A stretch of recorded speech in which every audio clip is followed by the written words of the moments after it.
was just one of the things that I was thinking that happened today was I was thinking about leaving for Juma from the office early, and the last patient was late, and I was about to leave when they showed up. So I was like kind of upset that they're late because they'll make me late for Juma. But what happened is that I had a 12 o'clock pickup for something that involved some other murids also that I needed to do, and I had forgotten that I was going to do that 12 o'clock thing. But because this patient showed up late, I remembered and I picked it up. And later I was thinking that if the patient had not shown up late, I would have missed that. And I was thankful that, but in the moment, I find that I'm very trigger happy with these things. Like, okay, you know. You're a Lodi, that's why. And so how? Don't be a Lodi. How not to be trigger happy like that? Be like your Sheikh. It's very simple. How would Sheikh Effendi behave in this moment? I want to be like that. I don't want to be me. I don't want to be me. I want to be like my Sheikh. Ultimately, we say we have to cancel ourselves because we want to be like the Prophet ﷺ. We are from him. You don't know that yet, then how are you going to say La ilaha illallah?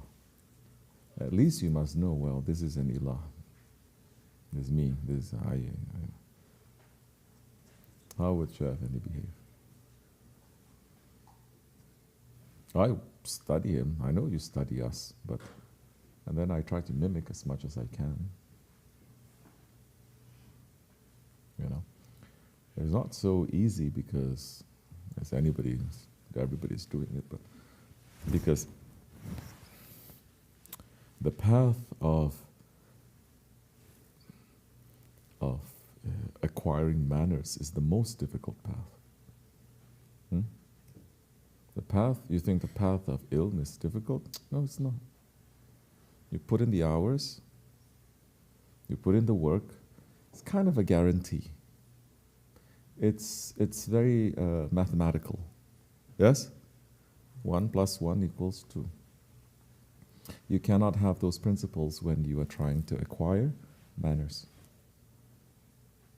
1, what is 1? What is plus? What is 1? What is equal? You understand?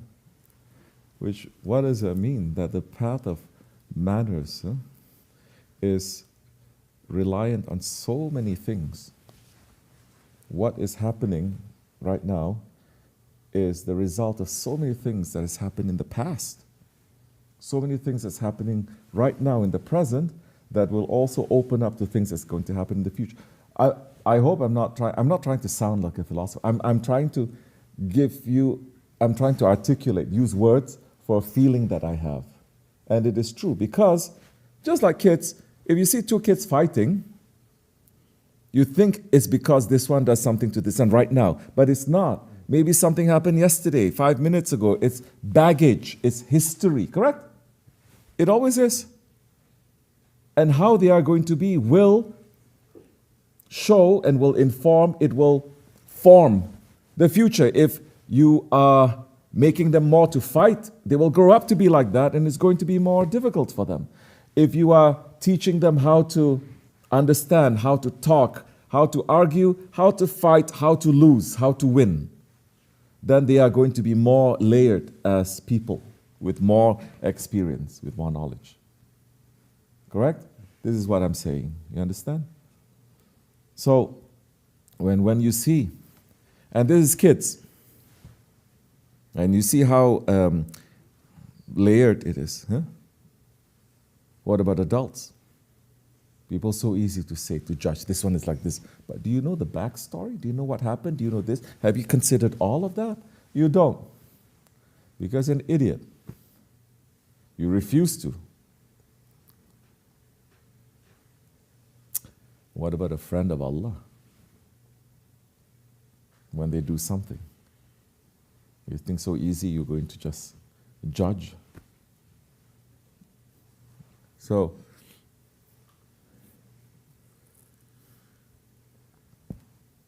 I sit and I think, looking at my share, I try to do. You have to run away from other things to be able to concentrate on that. And something really simple, you're talking about a simple but pretty deep experience like that, response. My whole thing is like, what would Chef Andy do? If Chef Andy was here, what would he tell me to do? How would he? And so many times, and I don't mean my observation or my knowledge of him is the only one. No, I don't. Although he's put me here, and it's not the only one. So many of you have direct knowledge and experience from him too. But we just have to have a leader. And he happened to put me there. Tomorrow he may put you or someone else. It always happens like that. So now we just have to follow it. But what does it mean now?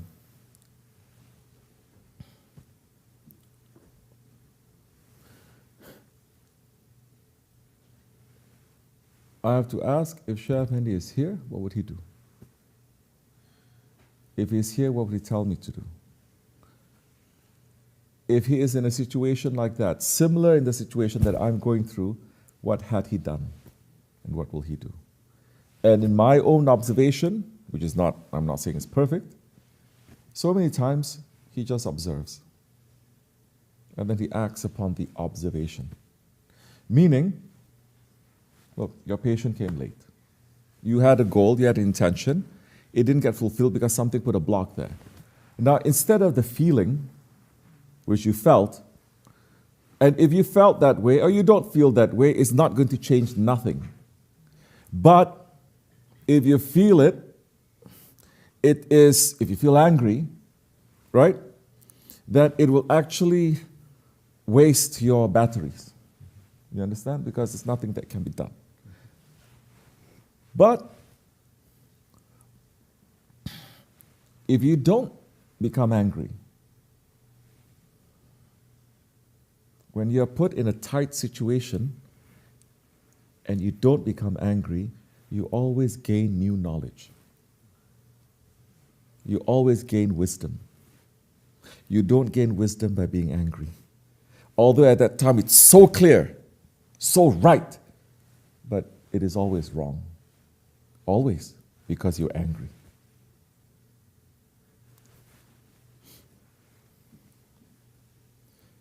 Especially when you are trying to do something good, and there is a thing over there that blocks, and you're asking how to change. I say, stop being Lodi. What is a Lodi? There's always an adversary.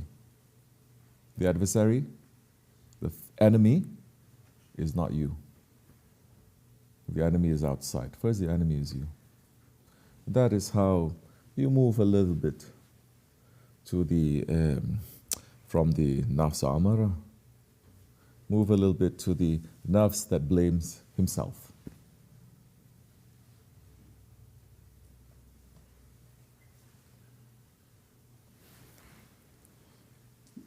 What are you going to do when someone blames you and you're not guilty of it? You're going to fight? Then who is our prophet? Then who is our guide?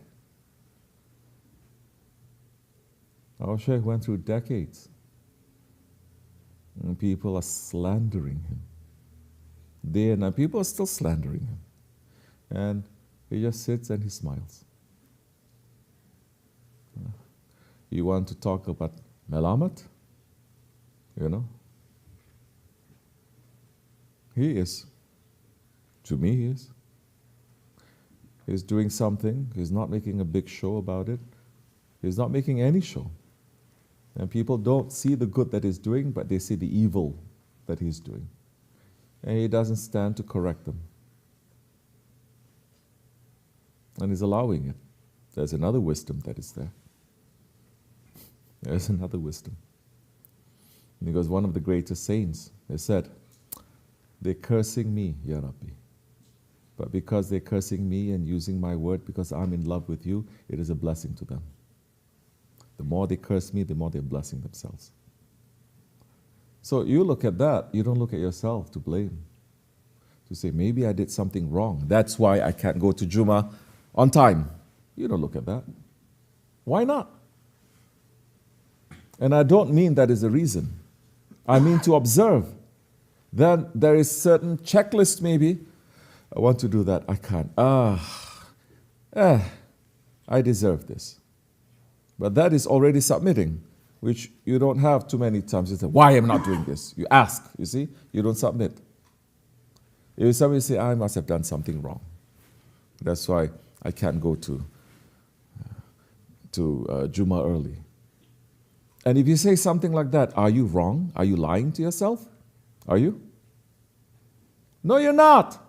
What good are we doing in this world? To say we don't deserve something bad happening to us. What good have we done? We're no good for nothing. And that's when you say, Alhamdulillah, at least it's just Juma that I can attend. This roof can fall on my head right now and I'll die. It's happening right now to so many people. It's not happening to me. Shukr, shukr. I don't deserve this. But you don't go through that checklist. You're saying, because my patient came. That is from the outside. That even a blind person can just tell you what is on the outside.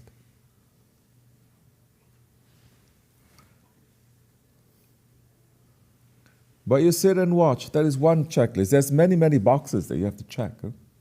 It's just, I'm giving you just one. Maybe there is a wisdom. I'll just watch. But what would Shaykh Effendi want me to behave? Just watch. Maybe something good is going to come up. Maybe there is something. Then you are going to have this awareness. You understand? Then you're becoming more aware. Your eyes are going to see more. Your ears are going to hear more. Your heart is going to feel more. You're not going to be dead, because once you start becoming smaller and smaller, you're dead then. Then once you are starting to, then you'll understand a little bit more. You'll feel a little bit more.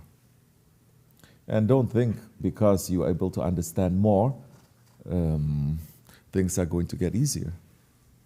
No. So many times more means it's more complicated. Anything. You have one piece of hair in your head, it's not so complicated. You have a lot of hair, so complicated. Now you have to wash, you have to put this. You have $1, not so complicated. You have $1 million, so complicated. You have one kid, easy. If you have 10 kids, Allah, Allah. What do you have to do? Isn't it?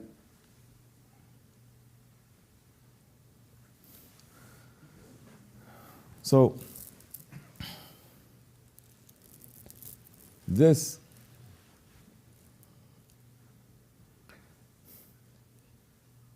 putting ourselves down, which is not our soul, not our spirit, our ego down. More you put yourself down, more Allah will raise you. More you go down, more Allah will raise you. More you in sajda, more Allah will raise you. More you saying no, la, to yourself, you cancel yourself, more you are going to be more. As our Shaykh says, you make yourself to be 0. Allah is 1, you become 10. You become 10. You say, I don't deserve this, I'm not. You put another 0 there. Instead of becoming 0, you become 100. You put another 0 there, you become 1,000. You say, no, la ilaha illallah, only Allah, nothing else.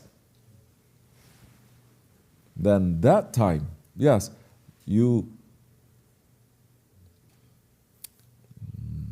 live your spirit. As the awliyas, they say, right now, the spirit is imprisoned in these 5 senses. It's imprisoned, it's inside. 5 senses is locking it. When you are free like that a little bit more, you are imprisoning your 5 senses.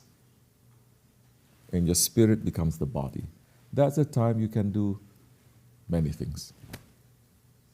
But it's not for you again. It's for Allah. Understand?